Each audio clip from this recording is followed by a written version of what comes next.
personal. It's personal between me and you, and I'm going to do you some serious harm, you big stiff idiot. Brendan Taylor here. I'm with the one and only renowned trainer, Ronnie Shields. First of all, nice to meet you, Ronnie. Nice to meet you. I know you're training David Morrell out here. He's got a fight coming up with Falcao. How do you feel about fighting Falcao? Because it's a short notice opponent. You know, he's got a lot of Olympic experience. How do you feel about that? Well, you know, it is what it is. You know, we train hard. We train to win, and no matter who they put in front of us, you know, we just got to go in there and do what David does best. Okay. What do you feel makes David Morrell a special fighter? Because he's advancing so quickly in boxing.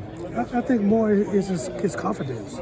His confidence in himself. You know, I put him through different workouts. You know, make him throw different combinations and stuff that, you know, I know that's going to work for him, but hard combinations that I know he'll be able to do.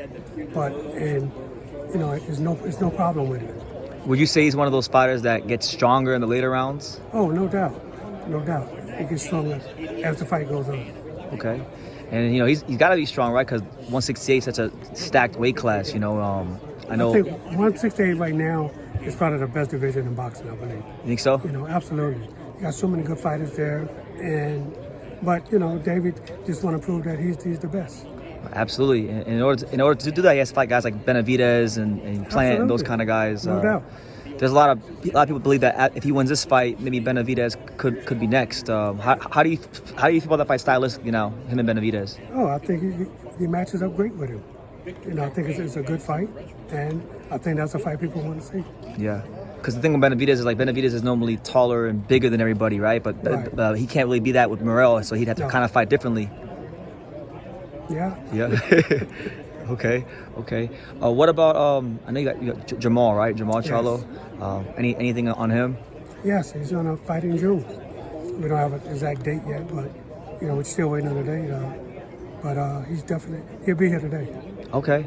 Yeah, with Jermall, like ever since he got to 160, you know, some people feel like he's maybe plateaued a little bit as a fighter, and he wasn't the fighter he was at 54. How do you feel about his development right now as a Jermall? Oh, Jermall has always been the same.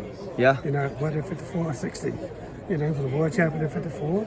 Won a world championship at 60. I don't see what they mean by him. Maybe it's because he's not getting like the knockouts he was getting at 54. Well, you know, as you go up in weight, of course, and then you fight the better competition. It's not going to be as many knockouts because these guys he's fighting are really good. You know, it's not like he's just not fighting anybody. You know, he's fighting guys that wants to win and guys that, you know, train hard and, you know, have a good chance. I mean, you know, there's nothing you could do about that. No, absolutely. I know a fight that was kind of discussed in the past was Jermall versus Demetrius Andrade, and now he's at PBC. So is that maybe a fight that you feel is more realistic now? Well, I mean, it's a fight that can possibly happen, but, you know, just to say, okay, we're going to fight a fight, and it doesn't mean anything, you know, if it doesn't mean anything, then, you know, why fight something? As far as like titles, right? As far as yeah, it's got to be for like a world title. Well, Jermall has a title, so I mean, they can make the fight. Demetrius want to fight at 160. He wants to fight at 168. Jermall's still a middleweight. Okay, makes sense. Well, he probably will come up because he's gonna have to come up, I think, because he made his last fight was his 168, so he's a 168 pounder now. His last fight was at 160. No, it was a 68. It was he fought Nicholson. No, Jermall Charlo? No, Andre. Oh, Andre. Yeah, Andre's not fighting at 60. He's definitely 68 pounder. Well, what about Andre for Morrell? Yeah, that's a possibility, but I don't know. I don't make those decisions. I know. As a trainer, they say, hey, you're fighting him? Okay, that's who I prepare for. Well, I guess the better question would be because, like, you know, one of your guys I think is probably not be lined up with him, so whether it be Charlo or Morrell. So, like, from a coach's standpoint, style-wise, like, what do you feel makes Andre a difficult fighter to deal with? Because everyone says he has an ugly style. Well, I mean, he has ugly style, but it's not nothing that, you know, that can't be handled. You know, I don't see him as a difficult style being the cause of anything.